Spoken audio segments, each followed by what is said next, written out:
Today, we're going to cover the 3 reasons why you stumbled and how to become more consistent at losing weight, lowering your A1C, and eventually achieving remission with type 2 diabetes. How to become more consistent with your intentions, your daily habits, and all of your behaviors that sit within that. So, if you're someone that starts strong, but then kind of struggles to stay consistent, we're going to be addressing all of that here today.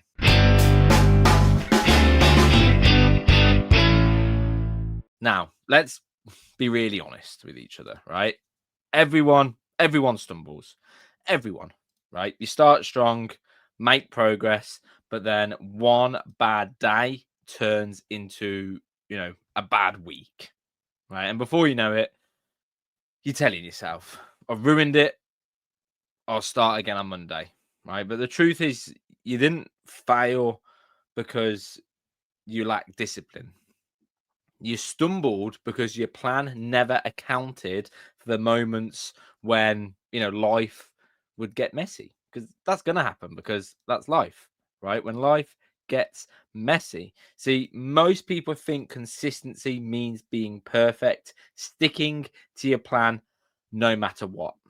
But real consistency isn't about never failing. That would be called being perfect, right? And no one's ever perfect. Not me, not you. No human is ever perfect. And if you set a bar all the way up here at perfection, you're never going to feel like you're doing enough, right?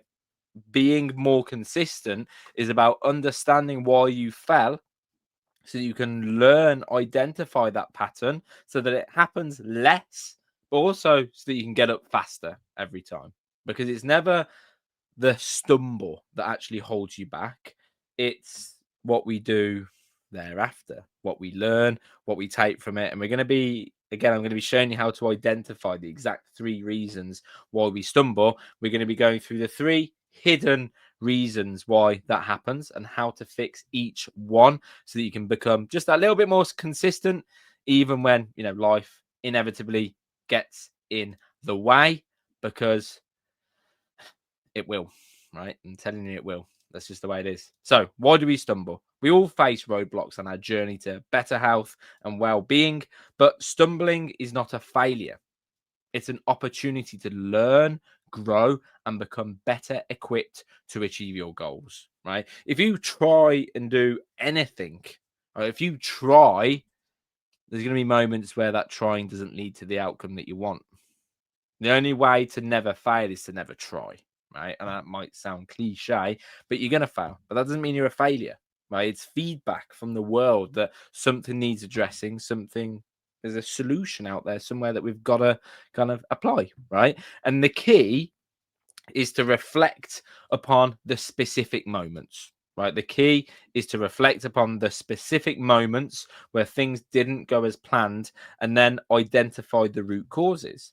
These causes can generally be categorized into 3 areas. First is your environment. We're going to be going through all of this in more detail in a moment, but your environment, you in that moment, and you and things you need to practice and get better at, right? So let's break each of these down. But before we do, this is a really important quote. What you do next always matters more than what you did last, right? What you did last, there's going to be moments where we trip and fall. That's okay. What we do next matters far more, right? So, number one, your environment. Your environment plays a significant role in your decision making.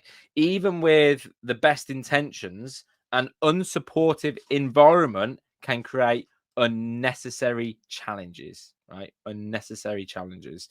And some common environmental challenges might be temptations like cookies on the counter, birthday cakes at work, or snacks within arm's reach. I've got, a drawer, right? If I could show you, you'd see that I've got, a stack of 3 drawers on top of each other down here, right?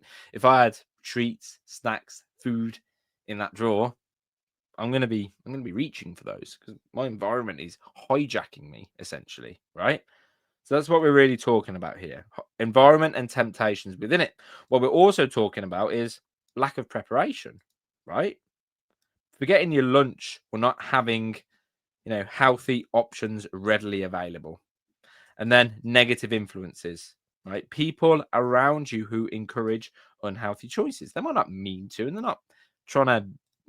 They're not trying to encourage you to make poor choices, but this is just the way humans interact sometimes, right? So negative influences around you, right? So what do we need to do? Well, we need to work on controlling our environment if this comes up, right? So what do we do? Remove temptations. Don't keep trigger foods in your immediate environment. For example, if you pass by, if you've got a cookie jar on your kitchen counter, if you pass by that cookie jar 100 times, statistically, how often are you going to stop and put your hand in that cookie jar and grab a cookie or two or three, right? More than if the cookies were never there in the first place, right? We want to prepare ahead. For example, bring your lunch to work or have healthy snacks ready to avoid relying on impulse decisions and create a more disciplined environment, right? A supportive environment reduces your reliance on willpower alone, right? We can't always just rely upon willpower. That's just not going to work, right? So reflect on your environment. Is there anything in it that regularly sabotages your decisions? How can you adjust it, if so, to set yourself up for success, right? So environment might be the first reason why we stumble. The second one is you in that moment, not you all of the time, just you in that moment. Sometimes it's not about just your usual habits, but how you feel in a specific moment that causes a stumble, right? This could be bored, tired, stressed, emotional, upset. It could be any emotion, right? How you're feeling in that moment. So, a few examples: fatigue, right? Lack of sleep increases hunger hormones and reduces, your likelihood to make better decisions, right? What version of you is more likely to make the best choices? The version of you that slept 7 hours or the version of you that slept 5, right? Not only is there physiological increases in appetite, cravings, and the want for food with less sleep, but there's also your impairment on decisions and emotional regulation too, right? We've got stress. Emotional triggers can lead to impulse decisions. And then emotions like boredom, frustration, or sadness may drive you to seek comfort in food, right? So we want to address fatigue. Prioritize better sleep habits, limit caffeine after 3 p.m. or, reduce green time before bed. Don't go on the phone so much, the tablet, whatever. Manage stress, right? I've got whole lessons. We're not going to go through it now, but there's 3 steps to breaking the cycle of emotional eating. If you ask me for it, I can send it to you. Whether you comment down below, send me a message. There's 3 steps to breaking the cycle of emotional eating. So we're not going to go through that yet. But if you want it, all you gotta do is comment emotional eating down below, or send me a message saying emotional eating, and I'll get that to you as soon as possible. And break the connection between stress and food. Right, that's what we're talking about here, getting better at that skill. Reframe emotional triggers. Remind yourself, I have a tendency to reach for food when I'm stressed, but this is a habit that I can break.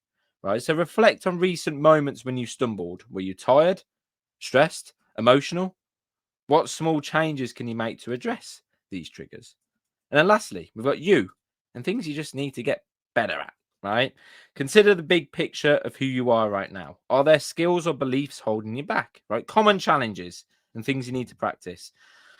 Not being skilled at tracking food accurately in MyFitnessPal, right? If you're tracking what you eat, it's just an example. But lack of preparation, again, for example, not having the food that you need readily available when you need it, right? Maybe we need to get better at writing a weekly grocery list, that includes 4 to 5 go-to breakfasts, 4 to 5 go-to lunches, and 4 to 5 go-to dinners. Maybe that's the thing that you need to practice and get better at, right? So many different examples here.